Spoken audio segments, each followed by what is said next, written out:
Coucou, bonjour. Bonjour, c'est Malou. Je voulais vous faire part, avant tout, bon, j'espère que vous allez bien. Moi, je vais bien. Je voulais vous faire part, vous faire une confidence. En fait, pour vous dire que, voilà, moi, je n'ai jamais été acceptée, à part par ma fille et mes petits-enfants. Je n'ai jamais été acceptée par beaucoup de monde, en fait, dans ma vie. Je me positionne pas du tout en rôle de victime, pas du tout. Il faut sortir du rôle de victime, bourreau, sauveur, de tout. Même bon, voilà. Mais c'est certainement, voilà, c'était la blessure que j'avais, la blessure de non-reconnaissance. En fait, par exemple, quand mes frères et sœurs venaient chez moi, c'était très rare d'abord qu'ils venaient, c'était très très très rare. Et le peu de fois où l'un d'eux venait chez moi, en dehors de mon frère Jean qui est décédé ce mois de décembre qui vient de passer, paix à son âme, en dehors de lui, tous mes autres frères et sœurs, ils posaient pas leurs fesses plus de 5 minutes chez moi. Et même parfois, ils restaient debout et ils partaient au bout de 5 minutes. Parce que c'est comme s'ils s'ennuyaient chez moi, parce que chez moi, il n'y a rien. Il n'y a pas une tonne de CD. Alors évidemment, ils ne vont pas être contents, ils vont se dire, mince, elle est en train de dire qu'on est matérialiste, mais il faut qu'ils se rendent à l'évidence.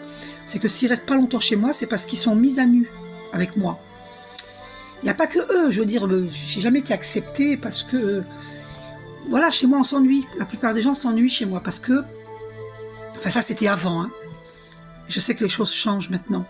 Parce que je suis en train de faire la connaissance de ma famille d'âme, hein, puis nous sommes nombreux, hein, être une famille d'âme, donc je fais de belles connaissances. Mais en tout cas, ça, je vous parle du passé, parce que je suis guérie de cette blessure de non-reconnaissance, je suis guérie. Et donc, j'avais cette réflexion ce matin, et donc je comprends pourquoi, parce que comme je suis tellement atypique, et donc j'étais pas acceptée, on ne me comprenait pas. Je suis quelqu'un de tellement simple, tellement atypique, tellement différente, qu'il y a beaucoup de gens qui se sentent mis à nu. Alors, évidemment, pas mis à nu physiquement, c'est au niveau de leur âme. Ils se sentent nus. Parce qu'il faut savoir qu'il y a plein de gens qui sont tout le temps en train de courir. C'est la course à la matière, à s'offrir des trucs de luxe. Je dis pas qu'il faut pas avoir du luxe, hein, chacun fait ce qu'il veut. On est libre, chacun est libre. Mais comme moi je suis quelqu'un de très simple et que j'ai pas grand chose chez moi, si un cambrioleur qui vient chez moi, il va être déçu quoi. Il n'aura pas grand chose à prendre.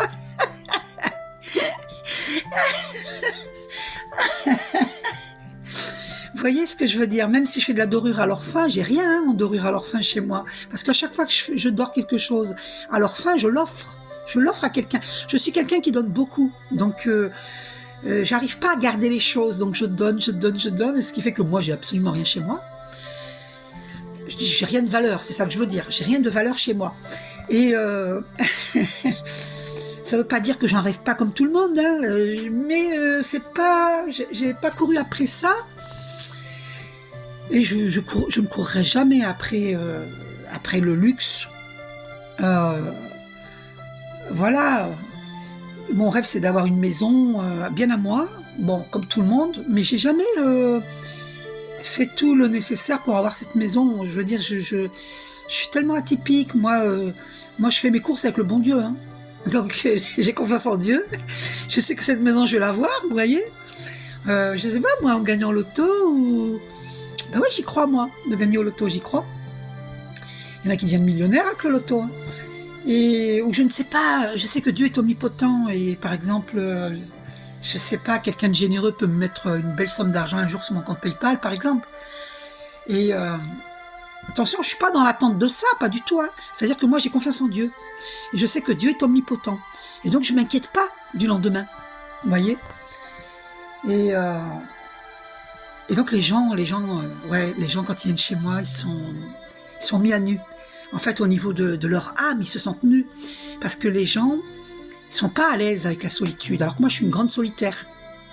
Et les gens sont très mal à l'aise. Beaucoup de gens sont très mal à l'aise avec la solitude. Alors que moi, comme je suis atypique et qu'on m'a repoussée, qu'on m'a rejetée, eh bien, on ne m'acceptait pas. Ah, j'ai une pie qui est sur le toit devant chez moi. Une pie. Ah, une deuxième en haut. Il y en a deux. Il y a 2 pies. Ça, c'est des nouvelles, ça. Bon. Et puis, donc, il y a des gens qui disent que c'est des pies voleuses, les pies voleuses, mais bon. Moi, non, je vois pas ça comme ça. Moi, les pies, c'est que ça veut dire qu'on va recevoir de bonnes nouvelles. Bon, bref. Et donc, les gens sont mis à nu parce qu'ils sont habitués à avoir un confort, des canapés en velours, en cuir, des luminaires, des magnifiques luminaires. Ils sont habitués à avoir... ils n'ont pas froid aux pieds parce qu'ils ont un tapis chaud. C'est bien chauffé chez eux, alors que moi, je chauffe pas. Là, je chauffe pas, là. J'étais obligée hier soir parce qu'il faisait trop froid. J'étais gelée. Donc j'ai chauffé 2 ou 3 heures et j'ai éteint. Mais là, depuis, je ne chauffe pas.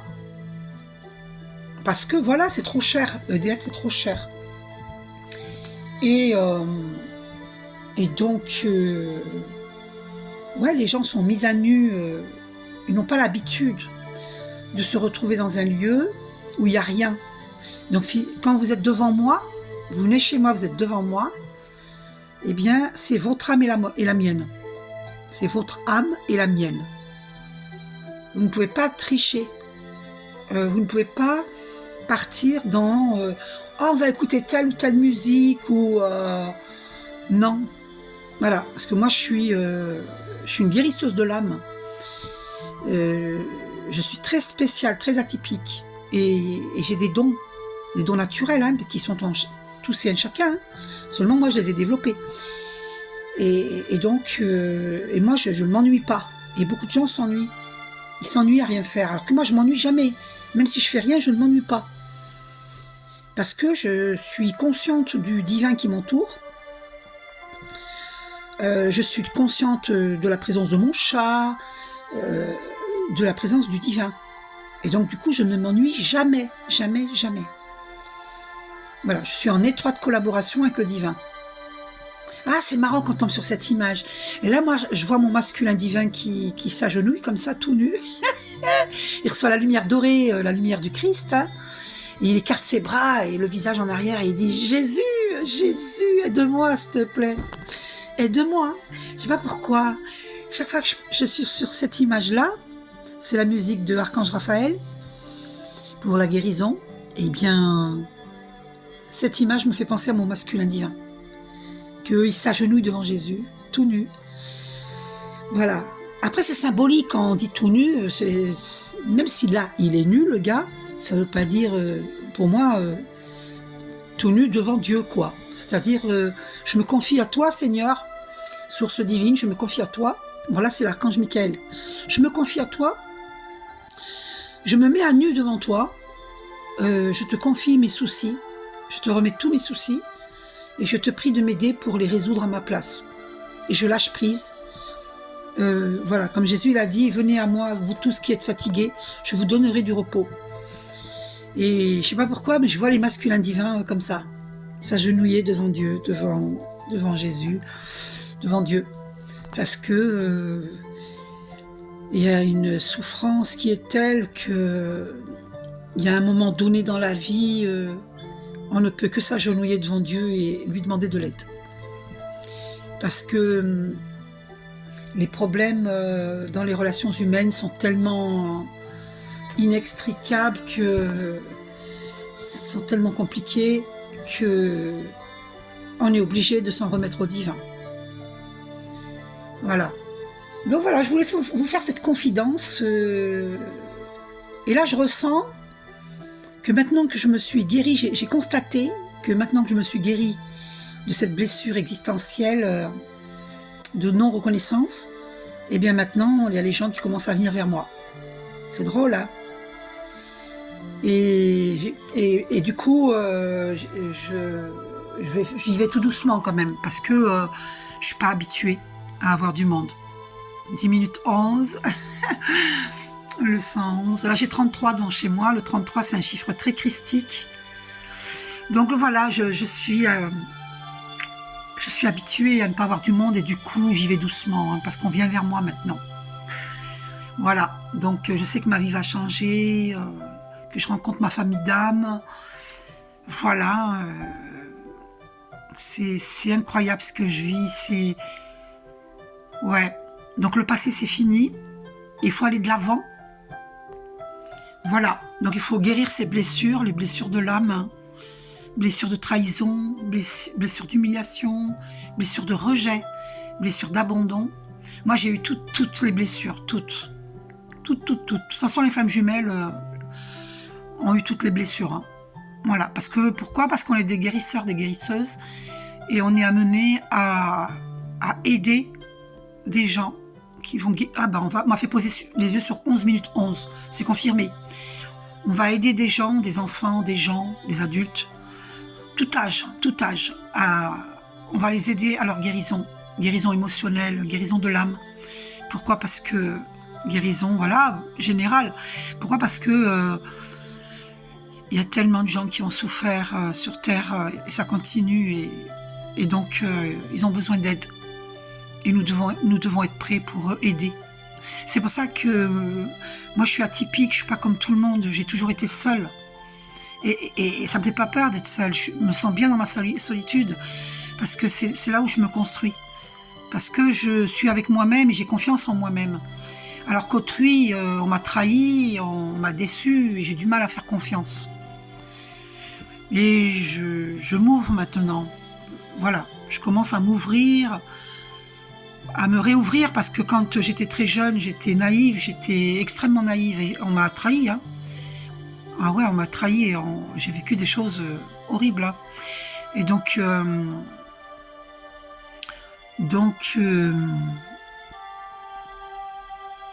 faut que je réapprenne à rouvrir. Mon cœur, il est ouvert si vous voulez. Je suis pleine d'amour, mais faut que je réapprenne à faire confiance.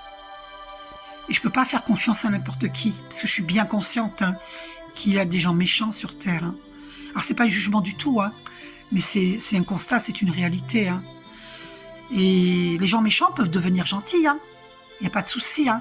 Mais moi je suis très prudente. De toute façon Jésus le dit. Hein. Il dit soyez pure comme la colombe et prudente comme le serpent. Donc il le dit lui-même Jésus. Hein.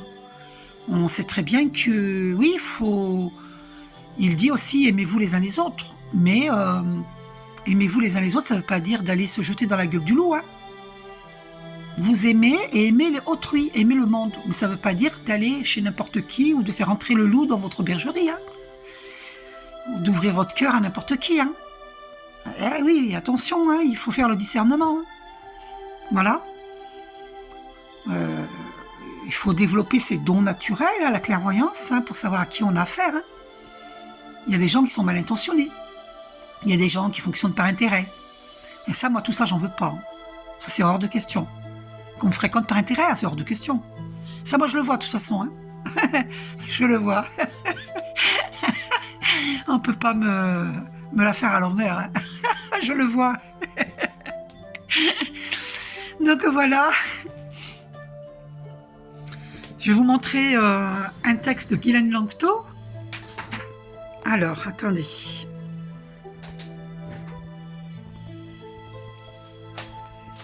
Là, c'est la licorne que ma petite fille a coloriée. Alors,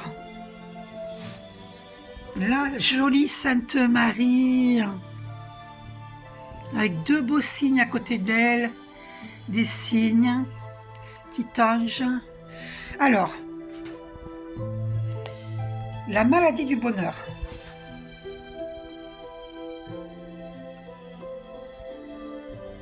Attendez, j'ai pas mis mes lunettes.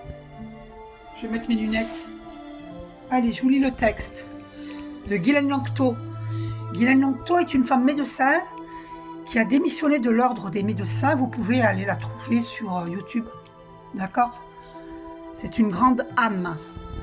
Mahatma, grande âme. Alors elle dit, la maladie du bonheur. Attention, une épidémie mondiale est en train de se propager à une allure vertigineuse. L'OMB, OMB, Organisation mondiale du bien-être, prévoir que des milliards de personnes seront contaminées dans les 10 ans à venir. Danger, le bonheur est contagieux. Elle est extraordinaire. Voici les symptômes de cette terrible maladie. Vérifiez si vous êtes contaminé. 1. Tendance à se laisser guider par son intuition personnelle plutôt que d'agir dans la pression des peurs, idées reçues et conditionnements du passé. J'essaie de vous montrer droit cette image, pas évident. Du passé, j'en étais. 2. Manque total d'intérêt pour juger les autres, se juger soi-même et s'intéresser à tout ce qui engendre des conflits. 3. Perte complète de la capacité de se faire du souci. Cela représente l'un des symptômes les plus graves. 4. Plaisir constant d'apprécier les choses et les êtres tels qu'ils sont, ce qui entraîne une disparition de l'habitude de vouloir changer les autres. 5. Désir intense de se transformer soi-même pour développer ses potentiels de santé, de créativité et d'amour. 6. Attaque répétée de sourire, de ce sourire qui dit merci et donne un sentiment d'unité et d'harmonie avec tout ce qui vit. 7. Ouverture sans cesse croissante de l'esprit à l'esprit d'enfance, à la simplicité, au rire et à la gaieté. Si vous voulez continuer à vivre dans la peur,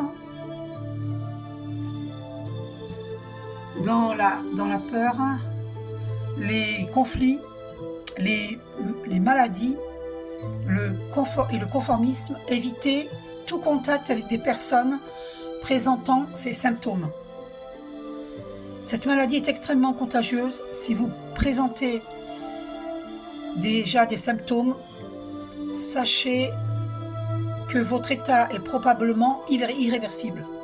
Les traitements médico-chimiques peuvent faire disparaître momentanément quelques symptômes, mais ne peuvent s'opposer à la progression inéluctable du mal. Aucun vaccin anti-bonheur n'existe.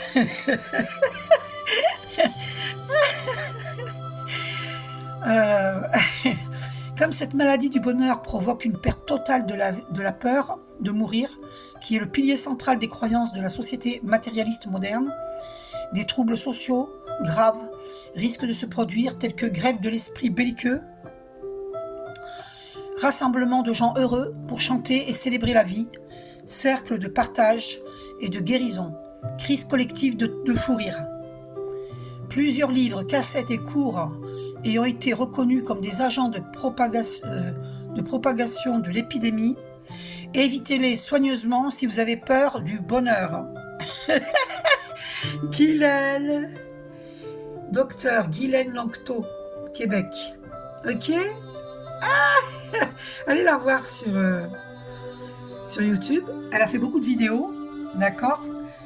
Et donc elle lance ça, l'organisation du bonheur, l'organisation mondiale du bonheur, du bien-être, l'organisation mondiale du bien-être, l'OMB, la maladie du bonheur. Donc tenez-vous à carreau si vous avez peur du bonheur. Elle est extraordinaire, Guylaine Lanctot. Elle est magnifique, elle est incroyable, incroyable. Donc voilà, je vous fais un gros bisou. Et puis, prenez soin de vous. Je vais faire arrêt sur image sur la Sainte Marie. Voilà. Et je vous fais un gros bisou. Prenez soin de vous.